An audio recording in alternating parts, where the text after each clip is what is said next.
Bueno, señores, gracias por continuar con nosotros esta mañana. Germán, vaya conversación que has sostenido. Has tenido dos de carácter económico. Si tú fueras a mencionar así como la palabra clave de la economía dominicana este año, después de esas conversaciones, ¿cuál sería? Bueno, crecimiento económico por debajo del potencial que tiene la República Dominicana, que según todos los estándares, según todo lo que se ha estudiado, es de alrededor de un 5% del Producto Interno Bruto. Es el potencial que ha venido y la tendencia en los últimos 50 años, y que esta vez pues se quedará muy corto. El fin de año es un momento propicio para pasar balance. De hecho, las programaciones económicas de las instituciones se hacen de este modo. De forma que hemos querido tener dos conversaciones con el economista. La primera de ellas, Antonio Ciriaco Cruz, que como bien decía Germán, es un académico, tiene un grado de dirección de la Facultad de Economía y Ciencias Sociales de la Universidad Autónoma de Santo Domingo. Es alguien que también muy consultado por los medios, escribe sus artículos, y hemos querido sostener con él esta conversación que ha dirigido Germán Marte. Entonces, agradecemos la oportunidad para comenzar con Ciriaco preguntándole su resumen, su valoración, su mirada a este año 2023 que casi se va.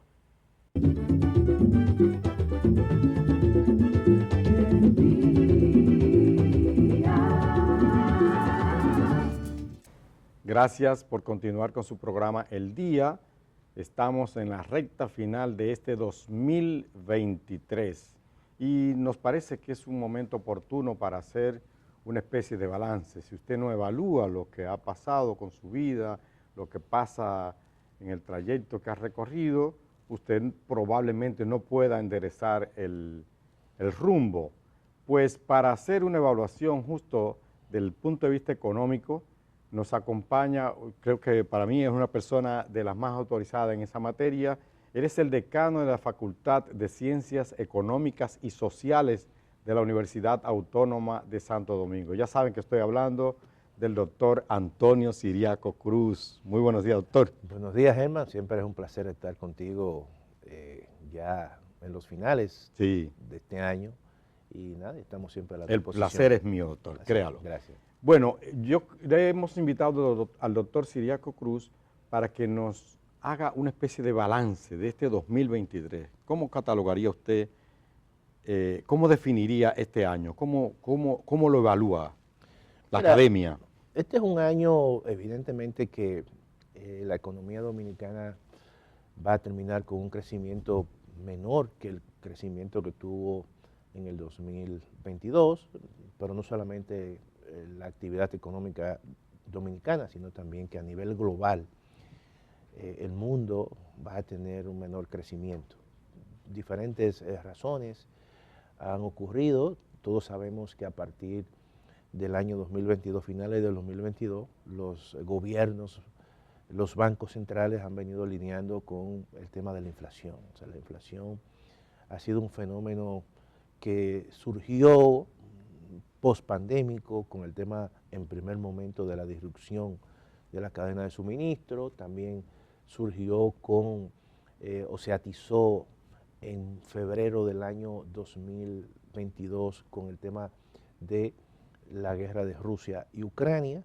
Eso atizó mercados importantes, mercados de commodities, mercados de hidrocarburos, y la República Dominicana, como un país netamente importador de insumos y materias primas agropecuarias, pero también de hidrocarburos, impactó la estructura productiva. A partir de ahí, los bancos centrales comenzaron o el Banco Central de la República Dominicana, con una postura distinta en términos de una política monetaria que dentro de la pandemia y post-pandémica había sido acomodaticia, había sido una política monetaria flexible. Eso indujo a disminuciones en las tasas de interés y a su vez eso estimuló la demanda agregada, estimuló el consumo privado, la inversión privada. Pero ya con el tema de la inflación los bancos centrales cambian de postura. Ya su objetivo no es el crecimiento, sino disminuir la inflación, que llegó la meta inflación. La meta de inflación que los precios, siempre los bancos centrales tratan de que los precios promedio converjan a una meta de inflación. Para el caso de la República Dominicana, esa meta de inflación es de un 4%. ¿Se logró? Entonces, ¿Hemos logrado esa meta de inflación, doctor? Déjame decirte lo siguiente, que desde un punto, eso fue en abril del año 2022, de 9.64, ya entonces, con ese cambio de postura, donde precisamente ya los bancos centrales comenzaron a incrementar su tasa de política monetaria, entonces comenzó un proceso de disminución de la inflación, de convergencia hacia la meta de inflación. Esa meta se alcanzó prácticamente en este año, ¿no? Ya incluso recientemente el Banco Central publicó un informe donde precisamente indicaba que la meta de inflación de un 4, pero la inflación anualizada ya está alrededor de 4.35, es decir, casi en su meta de inflación. Eso es una buena noticia en el sentido de que cuando tú deprimes los precios, eso también mejora el salario real. El poder adquisitivo y el poder adquisitivo de la gente. Doctor, ¿por qué ocurre que la gente siente, lo dice en la calle, ok, yo han controlado la inflación, pero yo estoy comprando la comida más cara, yo estoy no, lo que ocurre es que hay renglones en que... Claro, claro. Mira, hay alrededor de diferentes grupos de bienes y servicios y renglones. Uno de ellos, creo que son 12 renglones, donde se pueden medir los niveles de inflación. En cada uno de los renglones hay bienes y servicios agrupados. Por ejemplo, el renglón de alimentos y bebidas no alcohólicas representa el 24%, su ponderación del conjunto de la canasta. La canasta básica sobre el cual se mide la inflación en la República Dominicana está compuesto por 364 bienes y servicios, ¿no? Dentro del grupo de salud hay una cantidad de bienes y servicios, dentro del grupo, por ejemplo, de transporte y así por el estilo. Entonces, la mayor ponderación, ¿quién la tiene? Los alimentos. Ahora, cuando uno analiza la inflación de alimentos, evidentemente que no está convergiendo a la misma velocidad que convergen en promedio todos los productos que están en la canasta.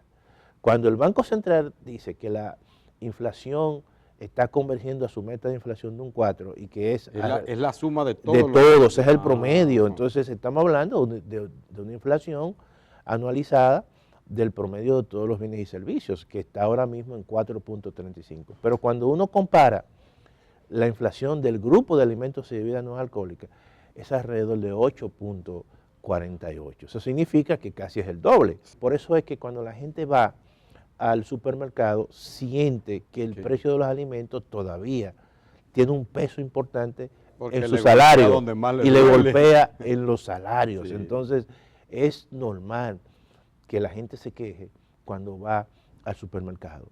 Y entonces yo creo que en ese sentido ya hay políticas públicas que tienen que ir a atacar esa situación que se crea en el mercado de los alimentos. ¿Cuáles otras luces pueden señalarse, doctor?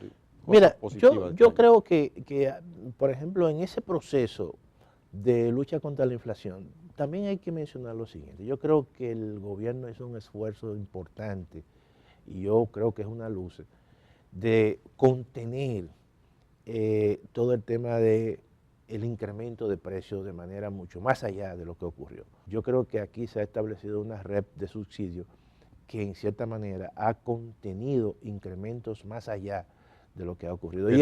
Pero una cosa, doctor, usted habla de los subsidios, ¿verdad? Como en la electricidad, de los combustibles, básicamente.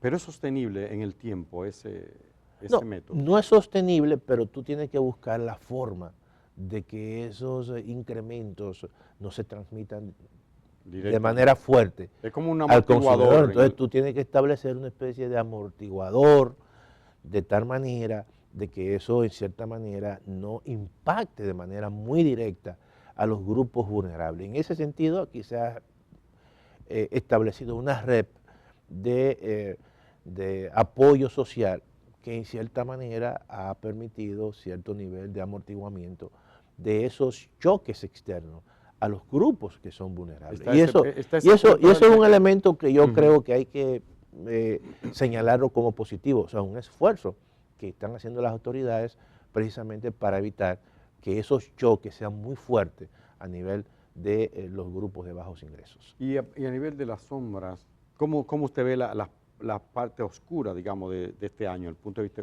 económico? No, yo creo que Para la economía. hay un elemento que el gobierno tendrá, incluso hasta en el futuro, que ver cómo puede flexibilizar y buscar un mecanismo de que la inversión pública sea mucho más expedita. Y digo esto porque a pesar de en muchos casos uno ver que hay un esfuerzo, ¿no?, de transferir a las autoridades, a muchos ministerios, fondos para inversión pública, pero hay retrasos con respecto a la ejecución de esa inversión pública. Pueden haber razones, quizá una de las razones es el tema de cómo se gestiona la ley de compra y contrataciones públicas. Hay muchos temores, una ley que en cierta manera le exige al funcionario tener determinado tipo de protocolo, y eso en muchos casos... Y menos mal que hay eso, porque Claro, si claro, no, si no los eh, macos y cacatas fueran más pero, comunes. claro, pero también eso tiene, y con esto no quiero decir como que sean muy flexibles, sino que se cumpla todos los procedimientos y todo el protocolo, Pero que sea más rápido. pero que sea mucho más rápido. ¿Acaso, doctor, habrá que en su momento revisar un poco la estructura o digamos, ese trípode en que se sustenta la economía dominicana? Que es básicamente las remesas, tiene que ver también con factores externos, como usted menciona, que son cosas imponderables, vamos a decir, no imponderables, sino variables que no controla el país. Mira, ¿Eso es un plus? ¿Eso es una debilidad? ¿Habrá que Mira, revisar eso en algún momento? lo que ocurre es lo siguiente: la economía dominicana, por sus características, es una economía relativamente abierta. Los sectores más dinámicos son sectores que dependen mucho de lo que ocurra en el exterior. Por ejemplo, tú mencionaste el caso de las remesas. Ujú. Nosotros no tenemos ningún control sobre las remesas, en el sentido No. de que son dominicanos que residen en su gran mayoría, son parte de la diáspora dominicana, que residen en Estados Unidos, que residen en Europa, y que el número y el monto de las remesas va a depender de si están empleados o están desempleados en sus países donde están ejerciendo su trabajo. ¿Qué ha ocurrido? Que incluso post pandemia y en la pandemia, los dominicanos comenzaron a enviar una cantidad importante de recursos. ¿Por qué? Bueno, este año llegará casi a los 10 mil 10 mil millones de dólares. millones. Entonces, y todo eso básicamente dependió mucho de los estímulos que se dieron en Estados Unidos, que muchos dominicanos son hogares pobres, muchos de ellos ganan menos de $75,000 al año, y entonces tanto el gobierno de Trump como el gobierno de Biden le dieron unos buenos estímulos a esos hogares. Y eso básicamente generó un gran ahorro. Y ese ahorro se tradujo en más recursos que enviaban hacia la República Dominicana. Ahora, si en Estados Unidos la situación, más que mejorar, empeora, eso también afecta el mercado de trabajo. Por lo tanto, es un sector que depende mucho, básicamente, de lo que ocurre en el exterior. Lo mismo ocurre con el turismo. Exacto, ese le iba a citar. El turismo, que es otra de las patas del de las trípode. patas, esa trípode que genera una cantidad importante de recursos en dólares en la República Dominicana. ¿Qué ocurre con el turismo? Bueno, que más del 50% de los turistas vienen de Estados Unidos, y si en Estados Unidos la cosa va bien, entonces vamos a tener más turistas que vienen a la República Dominicana. Lo mismo que pasa en Europa. Por lo tanto, son dos fuentes de ingresos que provienen de actividades que la República Dominicana no tiene un control. Lo mismo ocurre con la inversión extranjera. La inversión extranjera que viene a la República Dominicana, que este año posiblemente termine en 4.400 millones de dólares, pero todo eso va a depender de un entorno internacional, pero también de un entorno nacional, de la situación interna, de la situación política, todo eso, del clima de inversión, del clima jurídico. Todos esos son elementos que de una forma u otra son actividades que van a depender del exterior. Claro, no pasa igual con el caso de las exportaciones nacionales, que ya va a depender una parte importante de las condiciones internas, pero también de cómo los mercados internacionalmente estén operando. De manera que lo que está expresando la dinámica de la economía dominicana es que es una economía que está inserta en un mundo global. Y ese mundo global, todas las cosas que ocurren nos afectan de una forma u otra. El tema de las exportaciones, doctor, la producción nacional que va hacia afuera, ¿cómo nos ha ido este año? Mira, hay problemas que hay que atacar, aunque las exportaciones han venido lentamente incrementándose. Y este año posiblemente no tengan, quizás tengan el mismo monto que el año anterior, 11.000 millones de dólares, pero hay que hacer un esfuerzo importante para mejorar los niveles de competitividad. Mira, la República Dominicana, creo, de los pocos países que tienen una balanza comercial positiva, donde exporta más de lo que importa es en Haití. Sí. Después no existen otros países. Eso le iba a si tú analizas, por ejemplo, la República Dominicana dentro del DERCAFTA, cuando se pone en ejecución el DERCAFTA a partir de enero del año 2007, inmediatamente comienza a abrirse una gran brecha entre lo que exportamos a Estados Unidos y lo que importamos. El déficit con Estados Unidos de bienes creció. Es alrededor de casi 3.000 millones de dólares. Incluso es un déficit muy parecido y un poquito más al déficit que tenemos nosotros con China. Nosotros no hemos podido aprovechar los grandes mercados. Somos quizás de los 5 o 6 países en el mundo que tienen un acuerdo de libre comercio con Estados Unidos, acceso preferencial a ese mercado, que tiene un acuerdo de libre comercio con la Unión Europea, acceso preferencial para ese mercado.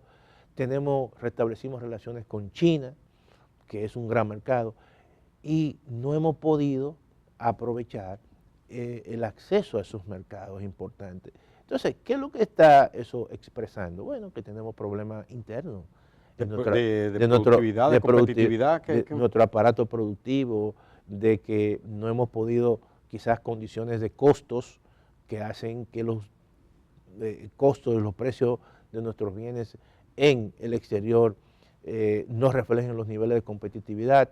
Todo eso son elementos, un aparato productivo que le falta capacidad de innovación. Todo eso son situaciones que se reflejan en los mercados internacionales y como consecuencia, claramente nuestras exportaciones no crecen a la velocidad que deberían crecer. Volvamos a un punto que usted tocó tangencialmente y tiene que ver con las relaciones con Haití y el intercambio comercial con Haití, ahora afectado por la situación que se ha dado a propósito de la construcción de un canal en el río Masacre, que condujo al cierre de la frontera, primero de este lado, y luego también en ellos, que la han mantenido cerrada durante unos meses. No sabemos cuánto tiempo eso podría repercutir. ¿Cómo ve usted esa situación? Mira, ¿Cómo afecta eso a la producción nacional? Yo creo que tiene un impacto en la producción nacional, evidentemente.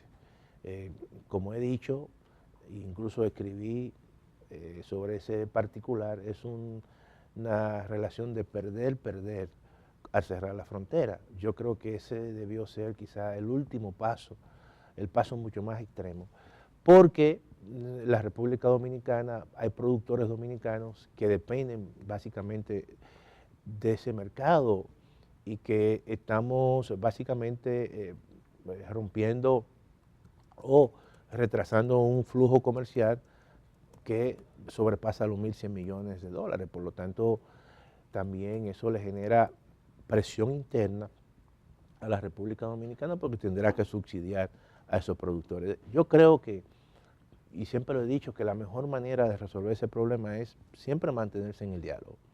Y eso tendrá una solución, pero mientras tanto la República Dominicana ahí ha perdido un mercado importante y que yo creo que en muchos casos, si entran otros competidores con mayor fuerza al mercado haitiano, no pueden desplazar gran parte de la producción que se vende en el mercado haitiano.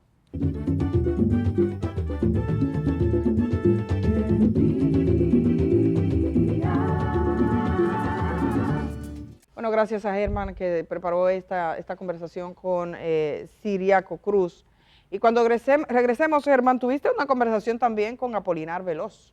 ¿Cómo no? Así es. Economista. Apolinar Veloz, que ha sido gerente general del Banco Central de la República Dominicana, también académico, y es una persona que tiene una mirada sobre lo que es el crecimiento, la distribución de la riqueza, el modelo de sociedad que estamos construyendo, que él hace serios cuestionamientos, ¿no? Así que después de la pausa vamos a regresar y tenemos esa conversación pasando balance a este año 2023 y mirando, proyectando lo que podría ocurrir en el futuro, los meses por venir, 2024, que es una página en blanco para escribirla todos nosotros.